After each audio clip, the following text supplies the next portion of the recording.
Om Shri Ganeshaya Namo Namah. Greetings to everyone world over, all our brothers and sisters, our friends, our family, because the whole world is one family. It's a Vasudha Kutumbakam. So all of us together, let's move on in this journey. During this particular pandemic, we started a special series, a very focused approach, because there were two verticals to be taken care of. One was health side, another is education side.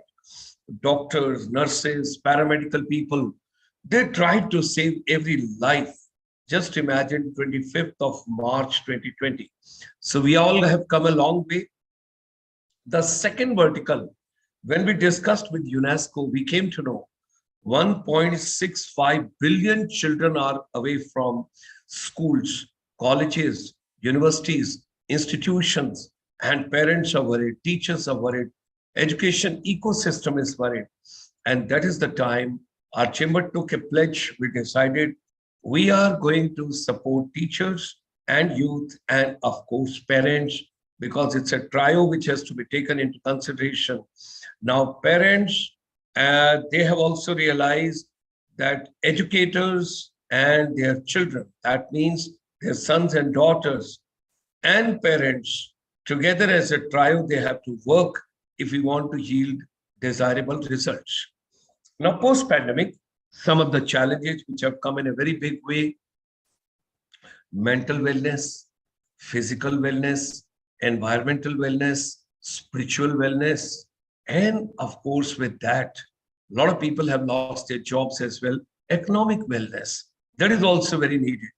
Anxiety, stress, depression, girls, a lot of girls getting dropped out from the schools and colleges, parents thinking, oh, she can complete the study later, 2 years have gone by, let's fix her marriage.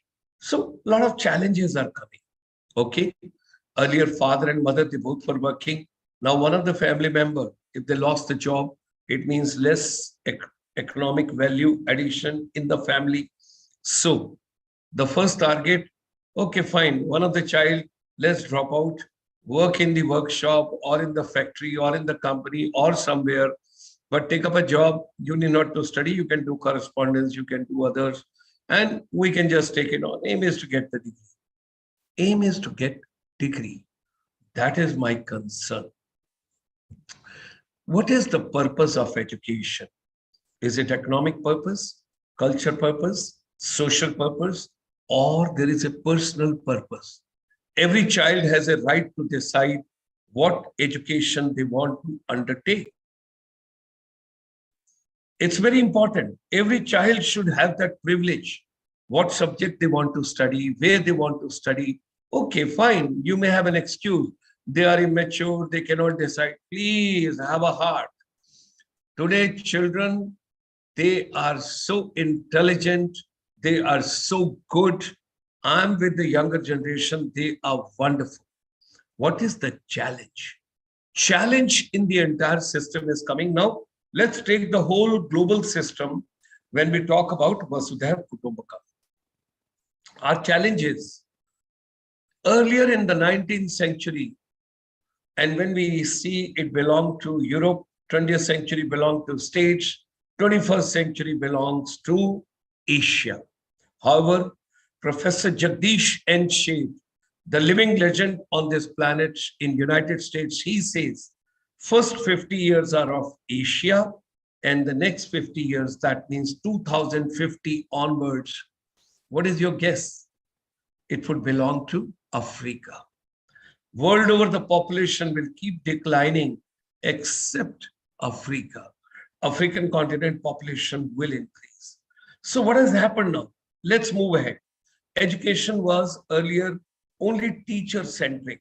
Notebook, book, notes, textbook, reference book, blackboard, chalk, teacher writing, you're taking the notes, and everything is going on one-way traffic. And teacher only source for education. Time changed. From there, we are coming to New Education Policy 2020, given by the Honorable Prime Minister of India on 29th of July in the thick of the pandemic. And what is the focus? Education got to be learning centric. That means, let us see what children have learned. What have they picked up? Then came Corona. And when this pandemic came, it accelerated the pace of technology. And some of the findings which are available world over is whatever we were to gain in the next 10 years in technology, we have gained within 2 years. So it's a blessing in disguise, but I take it in a little different perspective in my personal capacity. And I think our chamber also will have same opinion. Whatsoever happens, it happens for the good. Education has got exposed. Education has become transparent. We were teaching certain things which have no relevance. So the first requirement is make education relevant. Teach only what is needed, not teach. Sorry, I'm using wrong word. Learn only what is relevant. Impart only what is relevant. Don't give them, because we have to complete the syllabi, we have to complete the curriculum. There is so much to be done in such a short time. There's so much of pressure on children.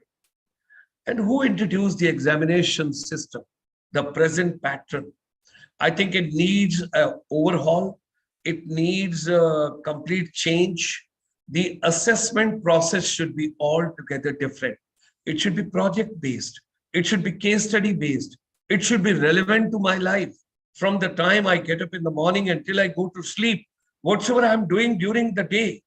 Okay, fine. If the education ecosystem has to change, so is your health.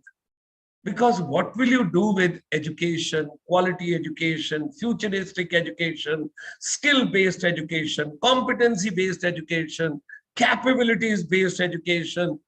Everything is fine. If your health is not fine, then what will you do? If I am having a health problem, if I am having health issues, and I will not use the word health also, I will use the word wellness. Why? There's a difference between both. It is better to avoid surgery. It is better to go with the natural process. Organic thinking, organic living, happy living, organic food, nutrition, all that when I take into consideration, yoga, meditation, naturopathy, and positivity all the time. Positivity. For that matter, everybody has to work hard. That is very important. Now, today is Sunday, and I personally feel, and sometimes I wonder, who introduced Sunday? Who brought Sunday? Why Sunday? Don't you take your breakfast on Sunday? Don't you take your lunch on Sunday? Don't you take your dinner on Sunday? Don't you do all other activities on Sunday? Then why not to do value addition to the society and to yourself also? Okay, fine. You can reduce the pace a little bit, but you should do. So during this pandemic, we had a lot of deliberations.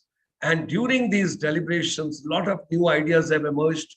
And finally, this synthesis, what we have carried out from the whole deliberations and discussions, 12,000 speakers have come. The outcome is we have to focus on teachers. We have to focus on educators. We have to focus on so-called the people involved in education ecosystem. Because education is no more teaching-centric, learning-centric. Teacher is no more a facilitator. बच्चे को पता है कि मुझे क्या चाहिए. Child knows very well. They're making optimum use of the gadget. Now teachers are the co-learners. So together, they should adapt. They should take up life projects, life-based projects, day-to-day life projects, living projects. And the more we will respect nature and live with the nature, the life will be wonderful and beautiful. So Sundays, we hold a very special deliberations and we take wonderful ideas because it is dedicated to our brothers and sisters across the globe, non-resident Indians, NRIs. And today, we have got a very distinguished guest, the lady who has got lots of authority with regard to modern science also, traditional science also, modern health also, and traditional wellness also. And besides that, She's the director of Immortality Institute, Texas, USA. I still recall somebody in my family had developed a very serious problem with the kidneys. And then we consulted her, we discussed with her, and a lot of other solutions from time to time she had been giving. We were just thinking the scope of teacher, educator, counselor, trainer, master trainer, mentor is going to totally change in future. My driver should not be only driver. He should also know how to go to bank. He should also know how to book my ticket. He should also know how to make me travel by different modes of transportation. He should also know which are the best shops for vegetarian food, healthy food, nutritious food. That means multitasking and lifelong learning. When we were talking about all this, the idea emerged, let us increase the canvas and let us try and see what are the areas where so-called educators, teachers, trainers, besides physics, chemistry, math, is there something else beyond in this world? Yes, we have got art, we have got craft, we have got heritage, we have got cuisine, we have got dance, we have got music, we have got happiness, we have got humor, we have got fun. These all ideas I need not to read any script. They are natural way. My education should be natural. Why there should be a burden? My skills should be natural. Everybody cannot do everything, but everybody can do lots of things. So let us prepare strategically our educators for global part, global role, because population is aging. We have got a very distinguished guest today, Dr. Priya Vishweshwaranji. She would be talking to us all the way from the Texas, USA, although she is traveling at this point of time and she's in California. That means on the other side of America, where it is very early in the morning, I can understand, but she had been very kind to be with us over here. So ladies and gentlemen, I do not want to spend too much of time on other slides. Just I'll share with you what's happening. Navratri, happy Navratri to everybody. Today is the second Navratra. Our chamber extends you a very warm welcome. We have been focusing on teachers and youth. Tomorrow is going to be a very important webinar for everybody. All Indian young boys and girls. Tomorrow is a very important webinar. Don't forget. Tomorrow we are going to discuss what are the 9 ways by which girls can get commission into the armed forces, Army, Navy, Air Force, paramedical. And we will also discuss what are the 43 different areas by which you can get commission into the armed forces and paramilitary forces. The history is Gawah, that means witness. There is only one army officer, and that is Major General N.P. Singh, who has become president of 4 service selection boards in army selection for young boys and girls. That is amazing. 4 times if you become president, can you imagine how many children destiny gets changed from your hands? And we both have taken pledge together that 100 young boys and girls from the northeast part of India, we are going to make them commissioned officer in the armed forces. Both of us we discussed last week, and we are moving in that direction. Tuesday, once again, we will be talking about preparing global educators. We'll discuss in detail. If you go to the home portal of the ICSI, you can see this creative right over there. Azadi Ka Amrit Mahotsav, 75 years of India's independence. What is sustainable living? And how do we say all the time to make education relevant? And how do we prepare global educators? Ladies and gentlemen, this web portal itself is a great inspiration for everybody.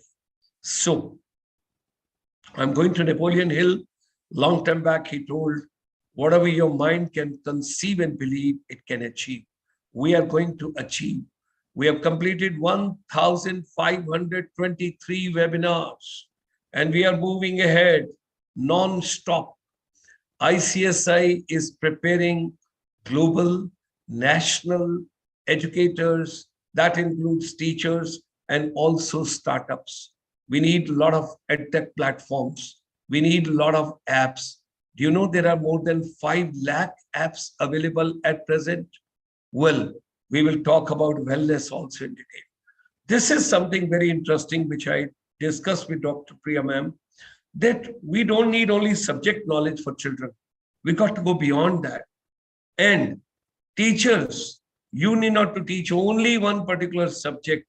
You can be multitasking, multidimensional, because when we are talking about the wellness, it's emotional, physical, social, occupational, financial, environmental, spiritual, intellectual, and we all are one, because now parents have also joined our club.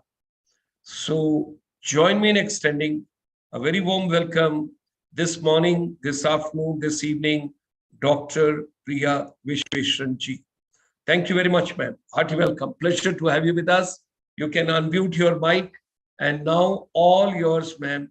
Whatsoever you wish to discuss, how we can increase the canvas where there are more avenues available. Already our chamber has designed 6 months training program for educators, for global, for local, within India, within your own district and area, and also if they are interested to become startup or self-employed, whatsoever they wish to take on. But in that, we wish that in 6 months program, there should be new components, additional components, so the canvas is increased. With these words, Dr. Priya Vishweshwaran ma'am. Thank you. Thank you so much for your wonderful and kind, warm welcome, Gulshan ji. I feel very, very lucky and blessed. Major General Dr. Gulshan Sharma ji, I feel very lucky and blessed to be your student, your sister, and to be invited and to be participating with you and to have such an august audience in you. And I really appreciate Chitra ma'am and you for all the support and help you've given me and encouragement. And without further ado, I would like to start the presentation. There is quite a bit of information to cover. And are you able to see the slide? Yes, ma'am. Okay, great. So I titled it the same thing that you had said before, which is how to make education relevant. And as I had actually done a complete presentation with lots of, more than 100 points that I wanted to make. And I was very surprised to run into some additional data that I encountered as I was making the presentation. And I thought this would be very important to share at the very beginning, because as you mentioned, India has 19,000 teacher training colleges and universities. And India is graduating 20 lakh teachers every year. That is a substantial number, but you also said that you've done the arithmetic in every way, and there are only 3 lakh teachers needed every year to replace those who are retiring or for new expansion needs. And so there was a question about how do we utilize this huge resource that India has of 17 lakh teachers that are being graduated, that have completed a BA in either arts or commerce and have completed an education degree with B.Ed. So 3-year plus 2-year program, 5 years of training and schooling. And how do we utilize such a huge resource that India has? So the first point that I wanted to emphasize was, according to multiple really credible sources, one being the Global Partnership for Education. By 2030, the world will need 69 million more teachers. 69 million more teachers. This is 690 lakh more teachers. 244 lakh teachers in primary school and 444 lakh teachers in secondary school. So India's problem or not problem, but India's needing and wanting to utilize this teacher resource of additional 17 lakhs, you can see that very easily the additional 17 lakh teachers will be absorbed in the global need for teachers. The pupil to trained teacher ratio. Globally, it is 27 pupils to 1 trained teacher. But in sub-Saharan Africa, where that ratio is the worst, it is 56 students to 1 teacher.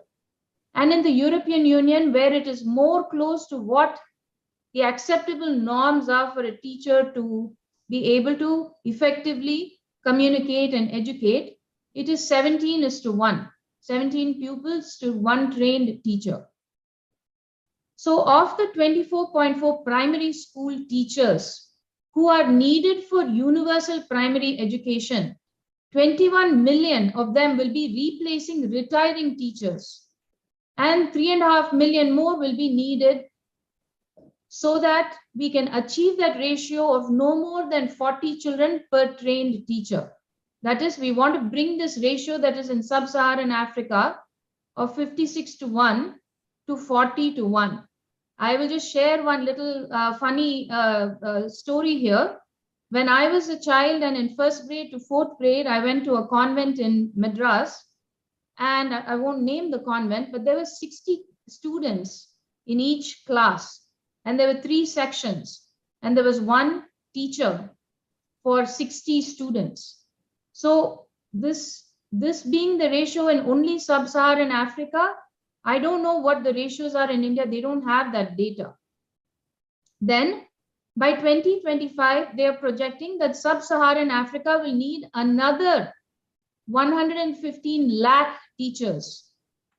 And by 2030, sub-Saharan Africa will need 150 lakh teachers to accommodate the number of school-age children and the attrition by the loss of retiring teachers. Less than 75% of teachers were trained to national standards in 1/3 of all countries in the world, all 206 countries in the world in the year 2013.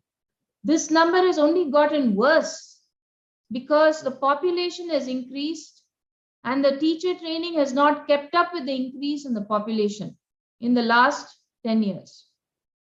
In countries where there are more women primary school teachers, there will be more girls enrolling to go to school. But in several countries that are low and middle income, less than 25% of teachers are women.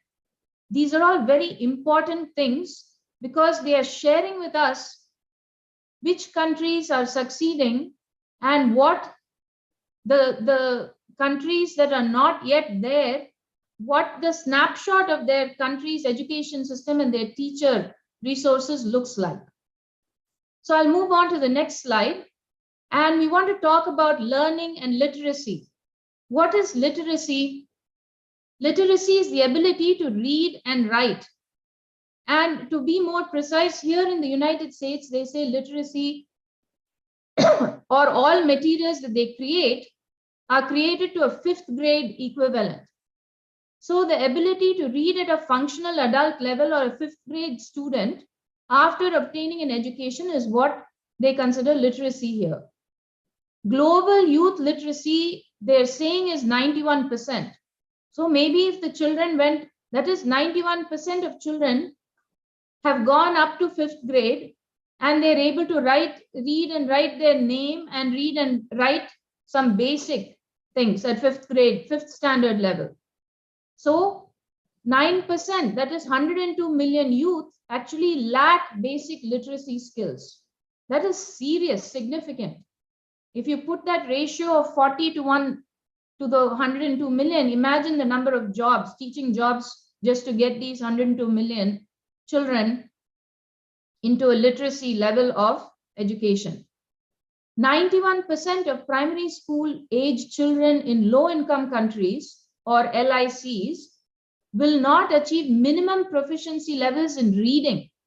So even though the literacy is 91%, in low income countries, 91% of the primary school children will not reach just basic proficiency in reading. And 87% of them will not reach basic proficiency in mathematics. Whereas in high income countries, this number is 5% for reading and 8% for mathematics, just at the primary school level.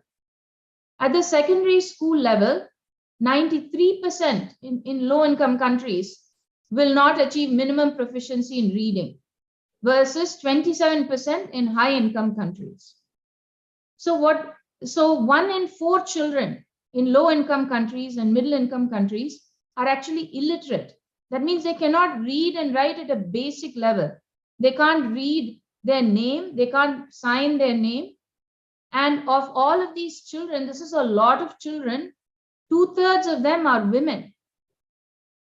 So this is a serious, very serious problem, that even though they're getting educated, they are not able to read and write at a basic functional level. What does that actually tell you?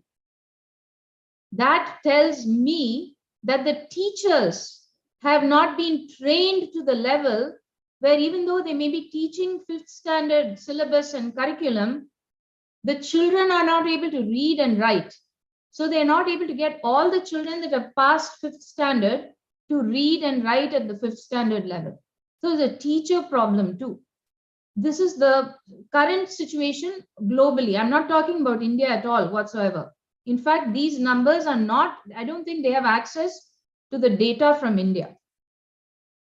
Now, if we look at the percentage of gross domestic product that is spent on education, 2% in low-income countries is non-usable education. That means a lot of wastage, and the children cannot use this education. Whereas 6% of the GDP annually in high-income countries is spent on useful education. That's a big difference, you know. Students that are below minimum proficiency levels, there are 617 million students globally that are below minimum proficiency levels, 80% of whom are from low and middle income countries. But only 50%, that's a typo, only 50% of those global school age children population is from these low and middle income countries. So imagine 617 million children cannot read and write at a basic level.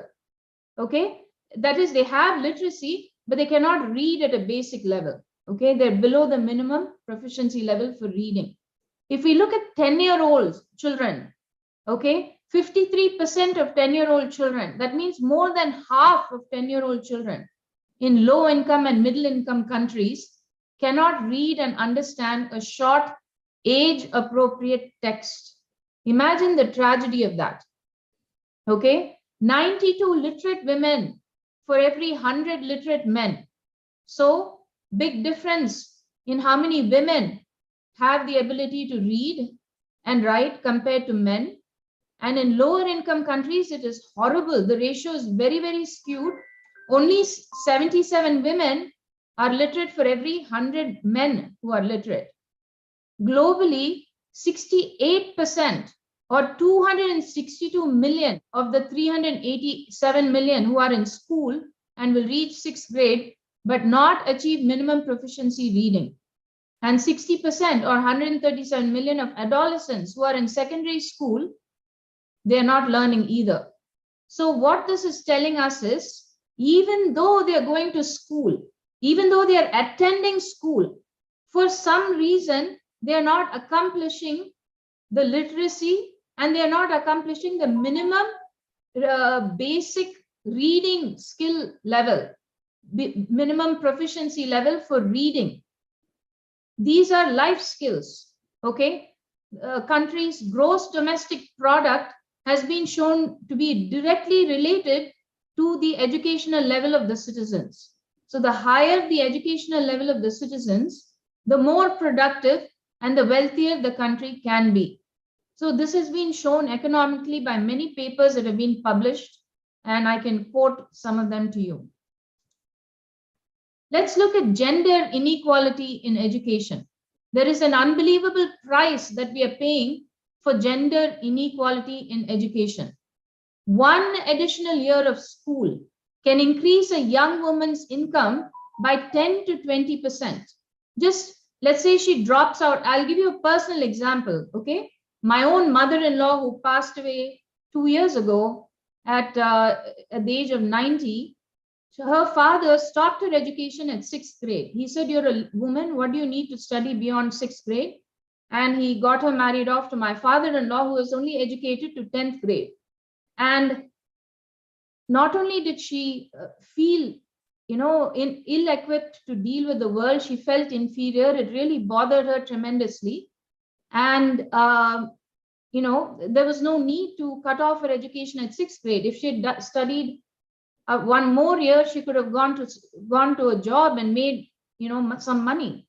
So at 6th grade, if you cut off the education, then the woman is forced to be at the house, cooking, cleaning, and taking care of the children, which if she's doing it by choice, that's great.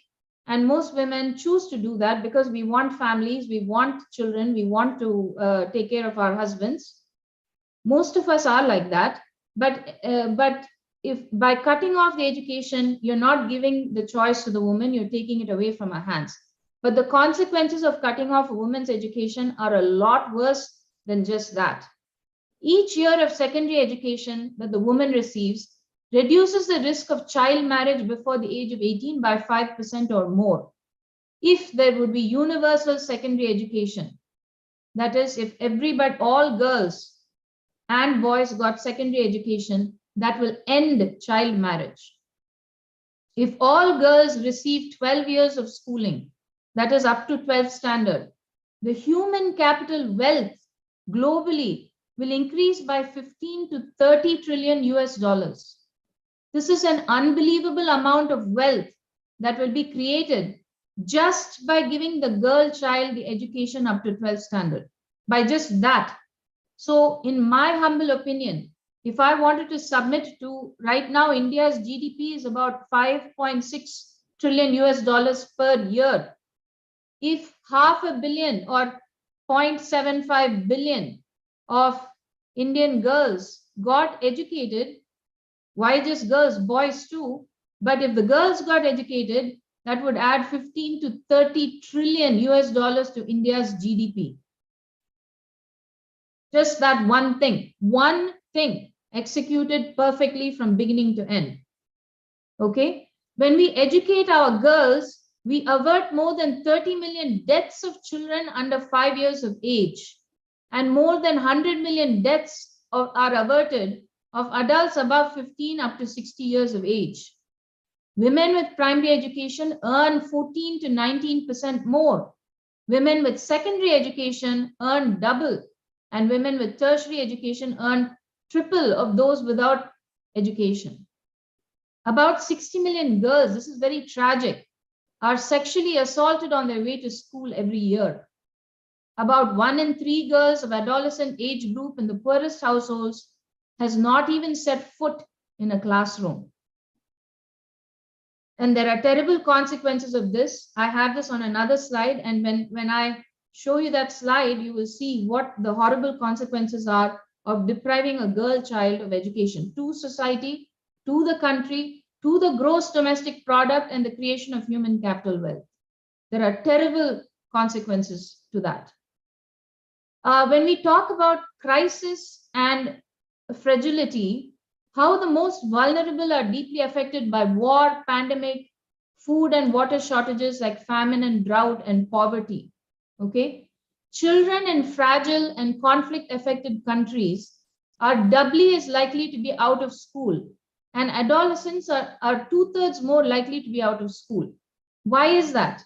Because the subject level at high school or secondary school, middle school and high school, that is much harder, and there are fewer teachers.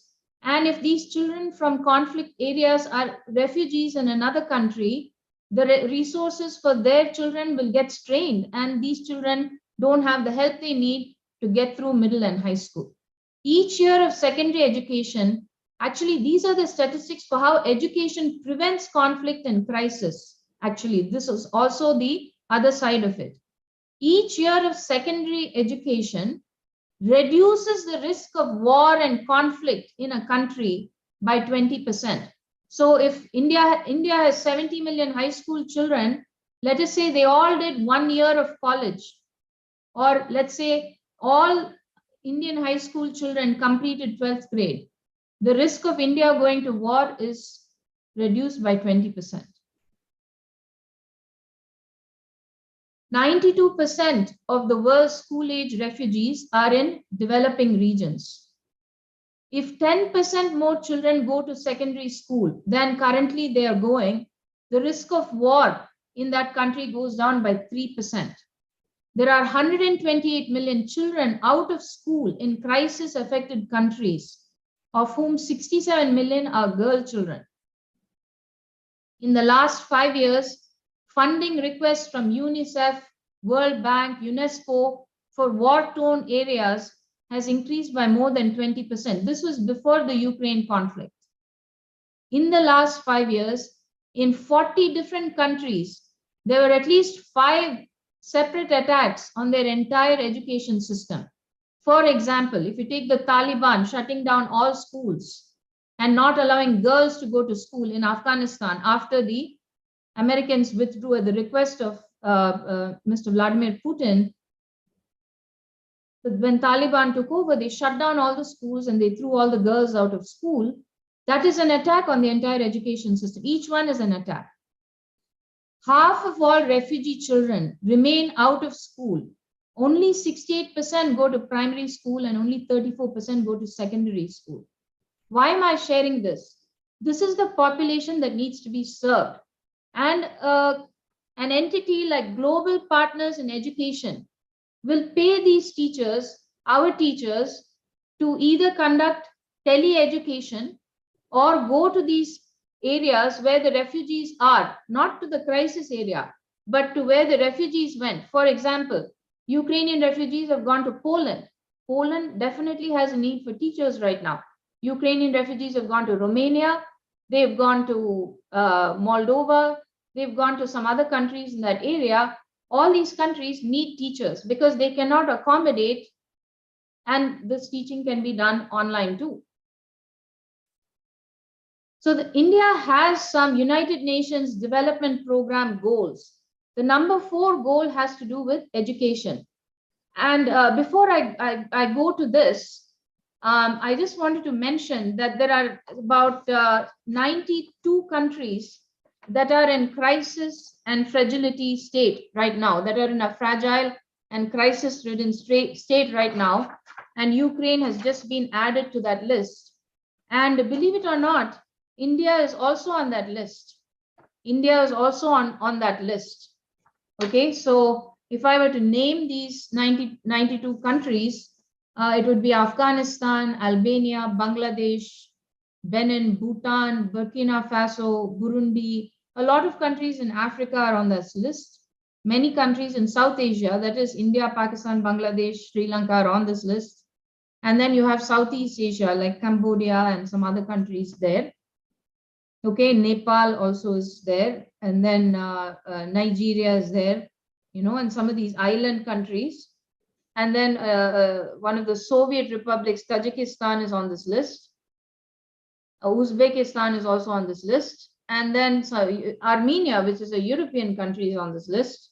And then you have, you know, Philippines and Indonesia and some of these countries. So it's no, you know, crisis is in multiple countries in this world, and children from these countries are dislocated to other countries where they seek teachers like our teachers to help take care of them.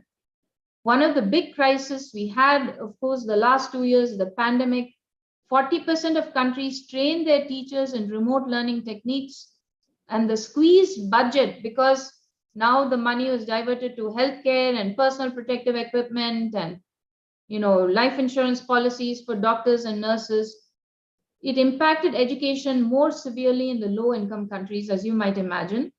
Fall in educational aid, which was coming from outside of the low-income countries, it'll take another 6 years for those education budgets to reach the levels that they were at in 2018. 88% of low-income countries needed financial help during COVID from UNESCO, UNICEF, and World Bank. 2/3 of the children globally, or 1.3 billion children, do not have internet access. Even in advanced economies, the GDP declined by 8%. 369 million children who received food during midday meal schemes at school could not receive food there during the pandemic. 20 million more girls were out of school during the pandemic. I don't know why they put this number. I will just skip this statistic. You can read it yourself. 13 million more child marriages occurred between 2020 and 2030, will occur. And this generation of young people has lost $10 trillion of income due to the loss of education time during the pandemic. During its peak, 1.6 billion learners were out of school. 120 million people have been pushed back into poverty due to the pandemic. Over 100 million more children are now below the reading proficiency due to the pandemic. So it has had catastrophic consequences to education, the crisis that has been the pandemic. And I wanted to talk briefly about this United Nations Development Program goals, which the goal number 4, which is pertaining to education. There are several points on it. I couldn't put it on a slide. It's a lot of material. But just briefly, by 2030, all girls and boys should complete free, equitable, quality primary and secondary education, leading to relevant and effective learning outcomes. By 2030, all girls and boys should have access to quality early childhood development, care, and pre-primary education so that they are ready for primary education. So what we're talking about is preschool, before first grade. So this is an important point to know, that everybody should have that kindergarten exposure before 2030. By 2030, ensure equal access for all women and men to affordable and quality technical, vocational, and tertiary education, including university. That means anybody who wants to go to university should be able to go to university. By 2030, substantially increase the number of youth and adults who have relevant skills, including technical and vocational skills, for employment, decent jobs, and entrepreneurship. By 2030, eliminate gender disparities in education and ensure equal access to all levels of education and vocational training for the vulnerable, including people with disabilities and indigenous people and children in vulnerable situations. By 2030, ensure that all youth and a substantial proportion of adults, both men and women, achieve literacy and numeracy. That means where we have missed the boat, we're talking about people over the age of 18, bring them back into school and at least teach them literacy and numbers, adding and subtracting numbers. By 2030, ensure that all learners acquire the knowledge and skills needed to promote sustainable development, including sustainable lifestyles, human rights, gender equality, culture of peace and nonviolence, global citizenship, and appreciation of cultural diversity and of culture's contribution to sustainable development. Build and upgrade educational facilities that are child, disability, and gender sensitive and provide safe, non-violent, inclusive, and effective learning environments for all. By 2020, substantially expand globally the number of scholarships available to developing countries, particularly the least developed countries. So these are the United Nations Development Goal number 4 pertaining to education. And there are sub-goals here. And I can go over them. For example, I'll just give an example. Schools should provide life skills-based HIV and sexuality education. This is one of the goals, development goals. So these are important development goals for achieving stability, peace, abundance, and prosperity. That is why the United Nations is urging us to meet their goals. Now, I just wanted to take a little turn and talk about climate-related educational disasters. These are unbelievable effects of global warming on education. Climate change is one of those things that nobody would expect would cause disruptions to education. It has caused unpredictability, inaccessibility, lack of continuity, lack of basic food, shelter, clothing, and it has caused exposure to disease following natural calamities and strained infrastructure in areas where these children have arrived, escaped from these climate disasters and gone. And here too, if women are less educated, the whole community will be less resilient to climate change related disasters. By 2025, 12.5 million girls will not be able to go to school due to climate change. That is a mind-boggling consequence of climate change. So here are some other consequences of climate change. Universalizing upper secondary education by 2030 would prevent 200,000 climate change related deaths in the next 20 years. That means if everybody got up to 12th grade education by 2030, then we could save 200,000 lives of people who would be lost due to climate change. 40 million children a year have their schooling interrupted by natural disasters and the diseases that follow these natural disasters, like hurricanes, typhoons, cyclones, and so on. 503 million children live in flood zones. That is where the sea level is rising, where they're exposed to intense hurricanes, cyclones, storms, and those kinds of things. And 160 million children live in area of drought. So obviously these children, they are in a situation where they're in life-threatening situation. Education is not as much of a priority as saving their own lives. By 2050, 143 million people will be displaced due to climate change. And there will be 20% more disaster-related deaths if their education is stalled. So children's health and education, to meet these UNDP goals, right? 500 million days of school, that is 500 million days of school are lost due to sickness in children in low-income countries. 400 million school-age children suffer from worm infestation. That if we spend 50 cents per student per year and give them school-based deworming, this is something that the teachers can do. Absenteeism can be reduced by 25%. Malaria and malnutrition and other diseases that are treatable reduce IQ by 3 to 6 points. Each extra year of schooling for the mother reduces infant mortality by 5 to 10%. That is significant. A child whose mother can read is 50% more likely to live beyond the age of 5 and 50% more likely to take all their immunizations and twice as likely to attend school. One additional year of school reduces the probability of becoming a teenage mother by 7.3%.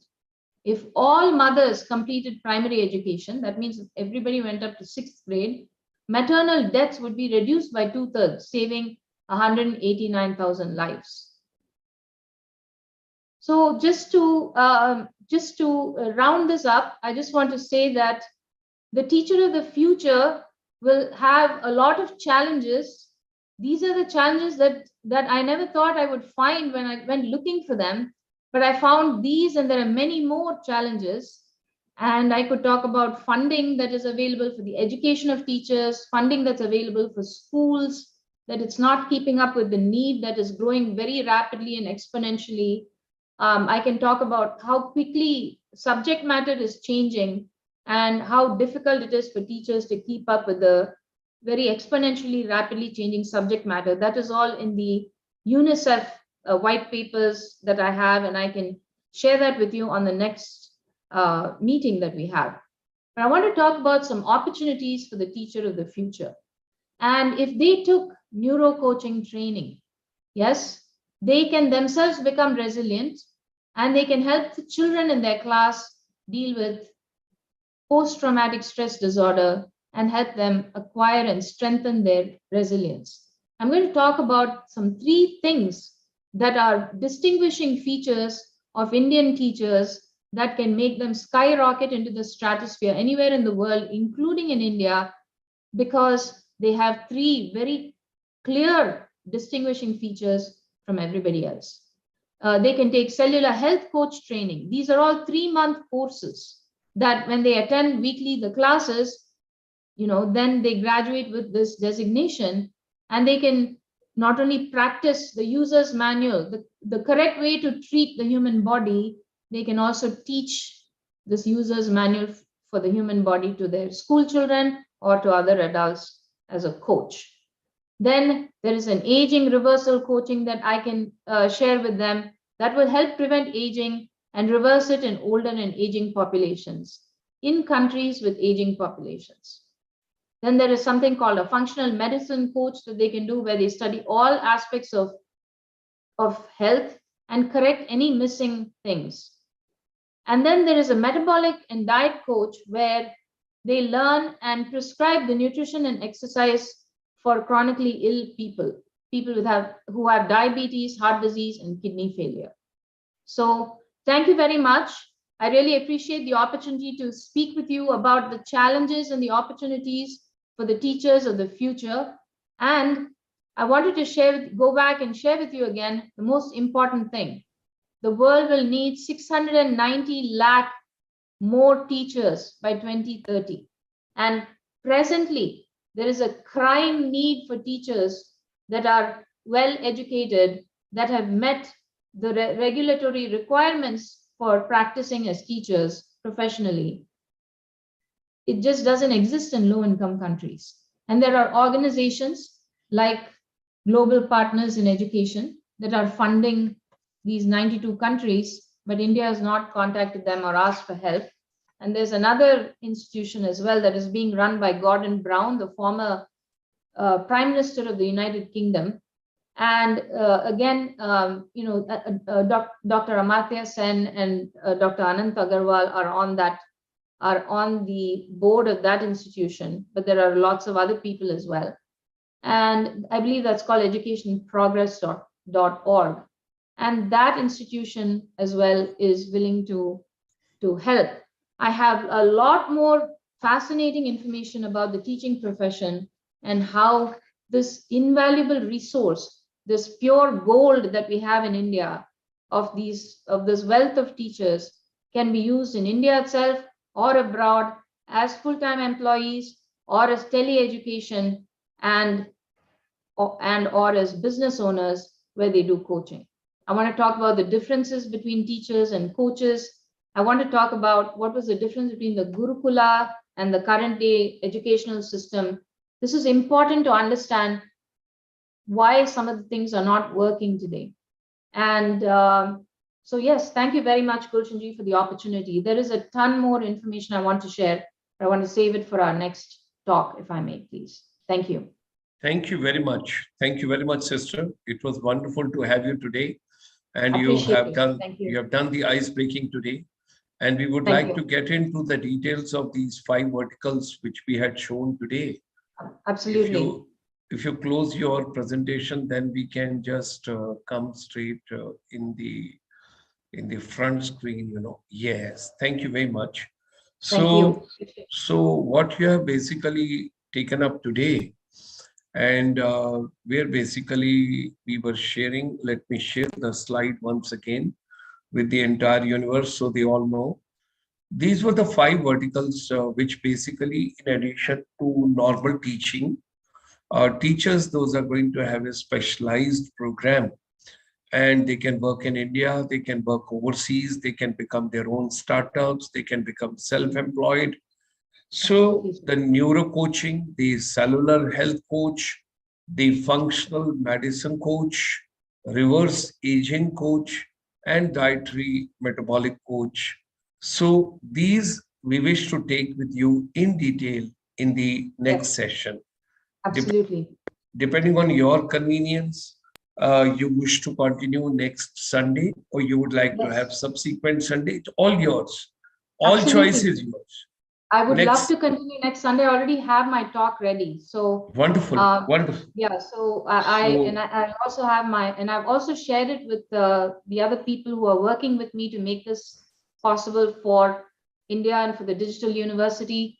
There is a lot of excitement here in the United States. When I look at organizations like Global Partners in Education and educationprogress.org, and I see that it's heavily funded by the United Kingdom, For example, the Global Partners in Education, in 2020, they put $220 million in Ethiopia alone for setting up schools, teachers, and education there.